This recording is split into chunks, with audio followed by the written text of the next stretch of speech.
questions for Steph? Mark over here on the left side. Mark Spears, Yahoo Sports. From what you could tell in this game, Steph, what was the difference how the Cavs played with and without Kyrie? It was such a short kind of window in that overtime that they played without him. We didn't really get a good feel of adjustments they would make. And we're probably going to prepare for Game 2 as if he's going to play until we hear otherwise. And then we obviously have some film that we can study from their last series. In 3 games, I think they played without him. So I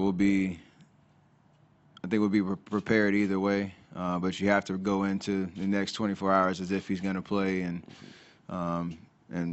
be healthy enough to give them something. So we'll see how that goes. And did you notice the injury? Did you notice when he got hurt and started hobbling around? I missed the whole thing. I was actually on the bottom of the play, coming around chasing JR. And I got hit with a screen, and when he fell, he actually threw it to my man who was open. And then I didn't see him walk off or anything. And I obviously saw him walk to the locker room, but after that, that was about it. Steph, Sarah Todd, SFA. We heard you get pretty emotional when you were talking about your dad and following in his footsteps during your MVP speech. I'm wondering what it's been like to share this experience now through the playoffs with him, and what would it mean for you to share a championship with him? It would mean everything. Obviously basketball has been great to my family, and he had a great 16-year career, but never got past the second round in the playoffs. And that alone kind of speaks volumes to me of how hard it is to get to this point, let alone win a championship. So for him to be able to come out to the Bay from North Carolina and be at pretty much every playoff game, home or away, and enjoy the whole experience with me means a lot. So I was just kind of joking. He's been me and my wife's roommate for the last month and a half, just tagging along. And it's special because, I guess I got to talk about it in my speech, and every time I'm asked about it, he's the example for me of how to be a true professional, and he should be able to enjoy this as much as I am. Jermaine? Jermaine Franklin with TSN. Steph, I know the finals and the championship is the ultimate, but is there a sense that if you win it, you want to beat the best? And in saying that, do you hope that Kyrie is able to play? You always want to, yeah. Whatever challenge is in front of you, be able to conquer it. You can't help what happens along the way, and you hate to see a guy have to battle through an injury, because I've been through the same thing, and obviously the timing of it is not great. But our job is to go out and play and compete every night, and it's not to say that whoever steps up in his absence, if he can't play, whether it's Dellavedova, whether it's Mike Miller, whoever's going to play those minutes, they're going to come in trying to win the game as well and impact the game. So we can't assume that Kyrie plays or doesn't play, that it's going to be a cakewalk for us to get a championship. It's still going to be a challenge. It's still going to be tough, and we have to control what we control and do what we do. This side in the aisle. Hey, Steph, Ken Field with ESPN. You've hit 12 straight corner three-pointers from the left side. You jinxed me already. I know that's death wish for Game 2. Apologize for the number. I need to know where you're sitting at Game 2. I'll point at you if I miss it. Can I ask you what makes that spot special for you? And also, did you notice what they were doing to try to keep you off the arc in Game 1? I have no idea what that spot was different about it. I have the same confidence when I rise up, no matter where I am on the floor. The corner three is the easier of the 3-point shots because it is a few inches closer.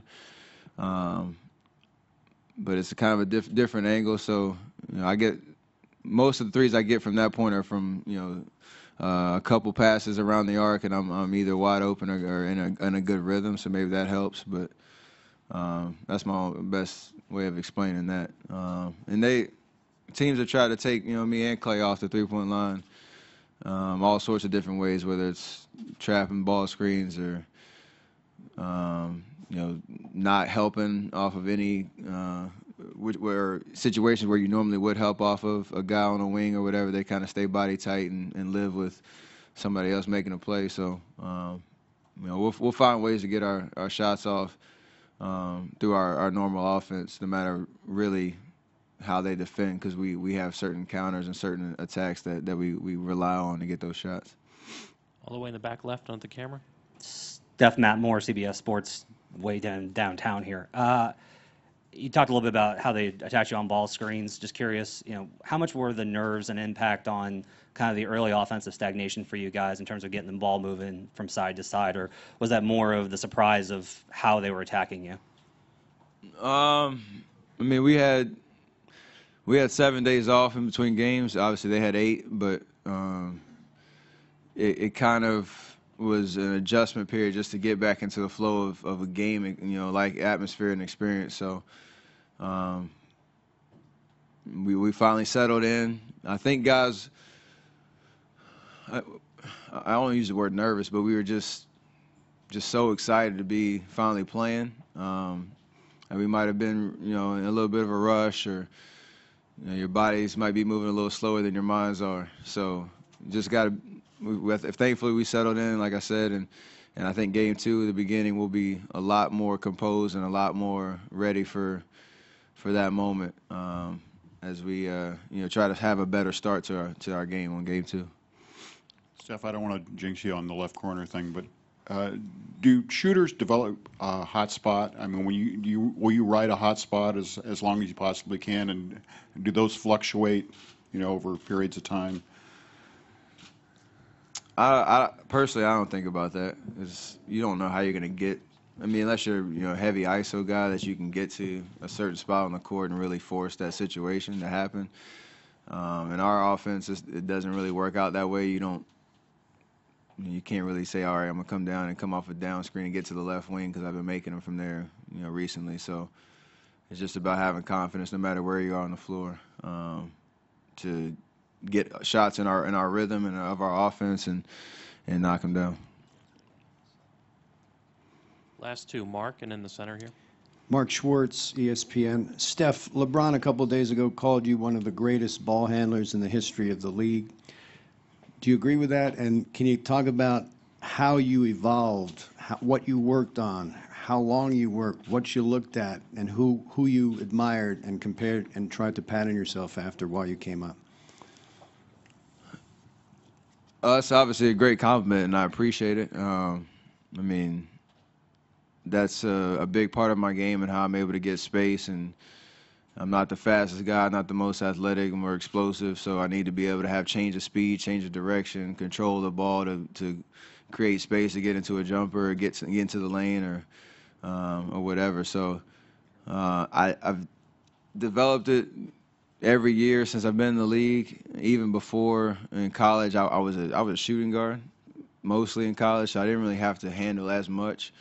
So it's kind of just developed in the last 5-6 years, and I've done some things in the off season to kind of hone in on the skills, whether it's the drills that I work on with these guys in North Carolina that I work out with every summer, where we do some kind of sensory and neurological drills where you kind of overload everything, but overload everything in your senses, but where the ball is, so that you can always know that you have it on a string, and you can be able to visualize yourself on the court and what you have to take in as a point guard, who's open, who's not, what lanes to attack. But the most consistent thing is I got the ball under control, and I can get to where I want to go when I make that decision. So that's the best way I can explain it. It's kind of it's a fun workout that we do, and it's helped me a lot to really develop my ball skills to where they are.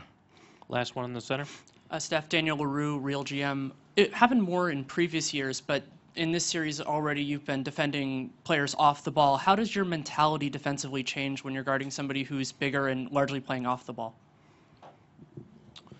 You got to just be locked in even more so than when you're on the ball, because you never know when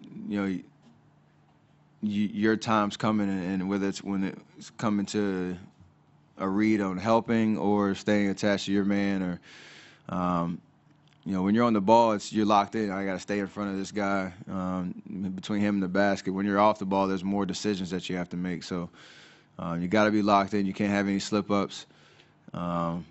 Playing angles and when you're closing out, being able to kind of read the situation before it happens, so that you're always one step ahead.